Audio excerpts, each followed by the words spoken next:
আসসালামু আলাইকুম কেমিস্ট ভাইরা, কেমন আছেন সবাই? আশা করি সবাই ভালো আছেন। আপনাদের আরেকটি প্রশ্নের উত্তর নিয়ে আসলাম। আপনারা জানতে চেয়েছেন যে ভর্তির কাগজপত্র কাদের দিয়ে আমরা সত্যায়িত করাবো। এটি একটি গুরুত্বপূর্ণ বিষয় যে আমাদের যে কাগজপত্রগুলো ভর্তির সময় লাগবে সেগুলো অবশ্যই সত্যায়িত করা প্রয়োজন। কারণ সেগুলো যে আসল ডকুমেন্টেরই অনুলিপি বা আসল ডকুমেন্ট থেকেই ফটোকপি করা হয়েছে এটা সত্যায়ন করা অবশ্যই জরুরি। তো এখন সত্যায়িত করতে হলে কাদের কাছ থেকে সত্যায়িত করা যাবে?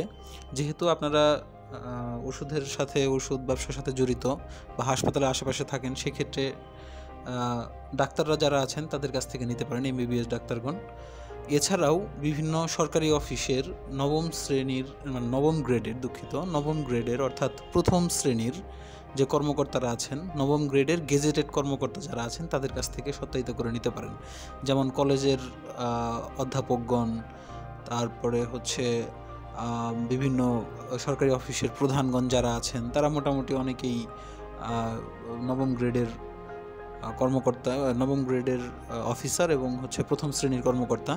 তো তাদেরকে দিয়ে আপনারা এই ডকুমেন্টগুলো সত্যায়িত করায় নিতে পারেন। আশা করি উত্তর পেয়েছেন। আপনাদের অন্যান্য মতামত, প্রশ্ন, জিজ্ঞাসা থাকলে আমাদেরকে কমেন্ট বক্সে জানাবেন, আমরা সেগুলোর উত্তর দেওয়ার চেষ্টা করব। ধন্যবাদ।